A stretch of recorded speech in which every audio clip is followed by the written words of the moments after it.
विशाल कावड़ यात्रा के समापन स्थल चांदोल पचमढ़ी पर नीरज निगम से हुई दो बड़े कार्यक्रमों पर बातचीत। कल नागपंचमी के अवसर पर विशाल कावड़ यात्रा का आयोजन किया गया था, जिसमें कावड़ यात्रा का समापन चांदोल पचमढ़ी पर हुआ, जहां पर नीरज निगम से हमारे सहयोगी हरिशंकर शिवहरे ने विस्तृत चर्चा की। बातचीत का विषय था विशाल कावड़ यात्रा और श्री राम कथा का आयोजन। देखिए। दर्शकों नमस्कार।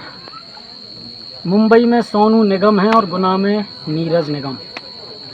पिछले कई महीनों से गुना नगर में जो चर्चा में नाम है वो है नीरज जी का, और नीरज निगम जी आज हमारे साथ चांदोल गांव में यहाँ मिल चुके हैं। हमारे साथ हैं। कावड़ यात्रा संपन्न होने जा रही है, भंडारा चल रहा है।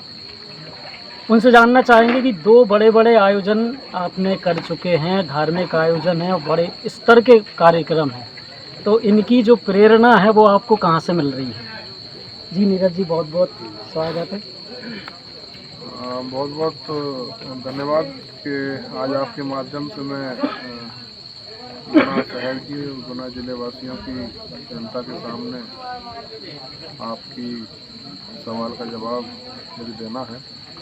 तो मैं आपको बता दूं कि मैं पिछले 10 सालों से 20 भुजा माता मंदिर पे जूते चप्पल उठाने का कार्य करता हूं, क्योंकि माता रानी ने मुझे जूता चप्पल उठाने की सेवा दी हुई है।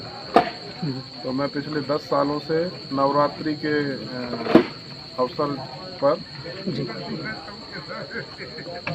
जूता चप्पल का स्टैंड लगता है मेरा वहाँ पे, और फलारी प्रसाद वितरण और शीतल पेय जल की व्यवस्था। हमारे 3 पंडाल हम लगाते हैं, जिनमें फलारी प्रसाद वितरण और जूता चप्पल का स्टैंड और एक शीतल पेय जल की व्यवस्था। हमारे 3 पंडाल रहते हैं और तीनों पंडालों में हम पिछले निरंतर 10 सालों से सेवाएं दे रहे हैं। बात रही कि हम गुना शहर में एक बहुत बड़ा धार्मिक आयोजन हुआ, पुंडरीक जी महाराज की कथा हुई हो, बागेश्वर धाम सरकार का दरबार लगा, लक्ष्मी नारायण महायज्ञ भी हुआ, साथ में हेमा मालिनी जी के द्वारा माँ दुर्गा और माता सती के ऊपर नृत्य नाटिका प्रस्तुत हुई, जो कि 3 घंटे की रही।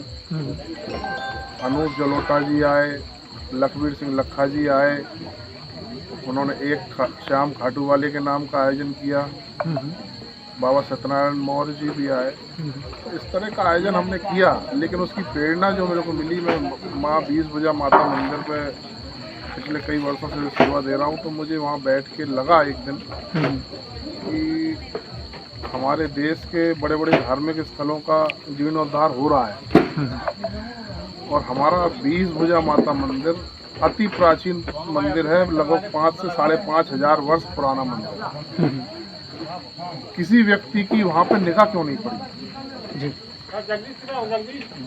मुझे उस दिन लगा कि यार यहाँ मंदिर की जीर्ण शीर्ण हालत हो रही है, तो माता मंदिर का जीर्णोद्धार कराना अब आवश्यक है जी। उसी को लेकर के हमने ये प्रोग्राम तैयार किया, और उस कार्यक्रम का हमारा मूल उद्देश्य ये था कि हम 20 भुजा माता मंदिर के नवीनीकरण और जीर्णोद्धार और हमारी आने वाली पीढ़ियों के लिए, हमारी युवा पीढ़ी के लिए हम सनातन से कैसे जोड़ पाएं उन लोगों को, और उनको सनातन से जोड़ने के लिए नवग्रह मंदिर की परिकल्पना हमने मंदिर के नवीनीकरण के साथ हमने की। और मंदिर का हमने आपने देखा होगा, सभी भक्तजनों ने भी देखा होगा, हमने मंदिर का नवीनीकरण का जो डिजाइन जो बनाकर हमने प्रस्तुत किया था, उस टाइम सिंधिया जी गुना आए थे, और सिंधिया जी के हाथों से ही हमने उस डिजाइन का लोकार्पण कराया था। उस डिजाइन को हमने लोकार्पित करा दिया। उसकी कॉस्ट हमें निकलवानी थी, अब हम उसकी कॉस्ट निकलवा चुके हैं। मैं आपके माध्यम से बताना चाहता हूं कि उसकी निर्माणाधीन लागत 20 भुजा माता मंदिर के नवीनीकरण और वहां पर बनने वाले नवग्रह मंदिर की जो परिकल्पना हमने की है, वो अद्भुत होगा, और देश और दुनिया का अद्भुत अनोखा नवग्रह मंदिर भी होगा। कि आप जानते हैं कि मैं जो कार्य करने की सोचता हूँ वो कुछ हटके होता है। तो मैं आपको विश्वास दिला रहा हूँ कि अगर माता रानी की कृपा रही तो अनोखा और ऐतिहासिक और अद्भुत नवग्रह मंदिर के साथ हमारी मैया का दरबार भी सजेगा और उसकी निर्माणाधीन लागत आज की डेट में लगभग 150 करोड़ रुपए है जो हमने उसकी कॉस्टिंग निकलवाई है, निर्माणाधीन लागत निकलवाई है। अब मैं श्रावण मास का समापन हो रहा है तो मैं इतनी व्यवस्था करेंगे कैसे? देखो क्या है, ये व्यवस्था हम नहीं करेंगे। ये व्यवस्था, ये कार्य ईश्वरीय कार्य है और ईश्वरीय कार्य में हम लोग निमित्त मात्र हैं। जी। हम शासन से निवेदन करेंगे, अर्जी लगाएंगे, हमारी जनता जनार्दन से कहेंगे। हमारी ये पीछे आस पास आपको दिख रही है जनता जनार्दन, ये सब एड़ी से चोटी के जोड़ लगा देगी। अगर ठान लिया तो करके भी बताएंगे। और आपने ये देखा है कि अभी हमने जो गुना में जो आयोजन आज का जो संपन्न हुआ है, इसके पीछे भी एक बहुत ही गहरी सोच है। इसके पीछे हमारी सोच ये रही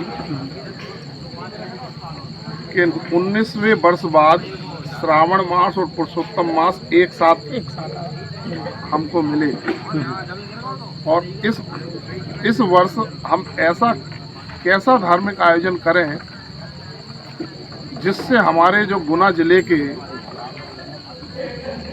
बुजुर्ग लोग हैं, चाहे बुजुर्ग माताएं हों, हमारे बुजुर्गगण हों, या जो पैसे में सक्षम नहीं है, एक तरह से शरीर से अक्षम और पैसे से सक्षम जो लोग नहीं हैं, वो 4 धाम की यात्रा नहीं कर पाते। तो हमने विचार किया कि हम ऐसा क्या करें जिससे हम हमारे क्षेत्रवासियों को यही गुना में 4 धाम की यात्रा करें। तो हमने उसके लिए हमारी जो एक्सपर्ट टीम है, जो हमारी एक माँ 20 भुजा देवी सेवा समिति के लोग हैं, उनके साथ बैठ के चर्चा की। और चर्चा उपरांत हमारी ये बात निकल के आई कि हम एक नई थीम लेकर आते हैं जो देश और दुनिया में अनोखी हो, और देश और दुनिया में अनोखी होने के साथ साथ हमारी गुना शहर की जनता जनार्दन को घर बैठे 4 धाम के 12 ज्योतिर्लिंगों के दर्शन करा दिए जाए। तो ये थीम हमारी तैयार हुई। इस थीम को फिर हमने गहराई में जाने के लिए कि हम सोच तो बड़ी चीज ली हमने, इस बड़ी चीज को साकार कैसे किया जाएगा। तो मेरे एक बहुत ही अच्छे परिचित हैं, मेरे बहुत ही पारिवारिक व्यक्ति हैं, अजय मलंकर जी। अजय मलंकर साहब बहुत बड़े आर्टिस्ट हैं, कलाकार हैं, और देश दुनिया में उनकी बड़ी धाक है, बड़ी पहचान है, बड़े कार्य के नाम से जाने जाते हैं। उन्होंने राष्ट्रीय और अंतर्राष्ट्रीय स्तर के बड़े बड़े आयोजन उनके नेतृत्व में होते हैं। उनसे मैंने फिर सलाह ली कि मैं साहब ये करना चाहता हूँ कि मैं गुना शहर की जनता को 4 धाम के 12 ज्योतिर्लिंग के दर्शन कराता हूँ। तो उन्होंने फिर मुझे ये कहा कि हो जाएंगे। जब उन्होंने बोला हो जाएंगे तो मैं घबरा गया कि ये तो बोलते तो ऐसे तो दिया कि जैसे बिल्कुल चुटकी बजाई और हो गया। फिर मैंने उनसे बोला, मैंने दादा मैंने मर जाएंगे, मैंने कि बोल रहे हो जनता जूता मारेगी हमें कि नहीं नीरज भैया, अगर आपकी सोच है कि आपको 4 धाम के 12 ज्योतिर्लिंग के दर्शन जनता को करवाने हैं तो होंगे, अगर आपने सोचा है तो होंगे।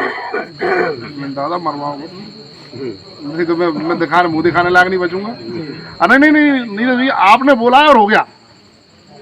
तो मैं मलंकर साहब को भी आपके माध्यम से बधाई देना चाहता हूँ, धन्यवाद देना चाहता हूँ कि उन्होंने हूबहू साक्षात 12 ज्योतिर्लिंगों के निर्माण की प्लानिंग की, और प्लानिंग के लिए बंगाल से, कर्नाटक से कलाकारों को बुलाया। और मैं आपको बता दूं कि ये बहुत ही रिकॉर्ड समय में हमने लगभग 30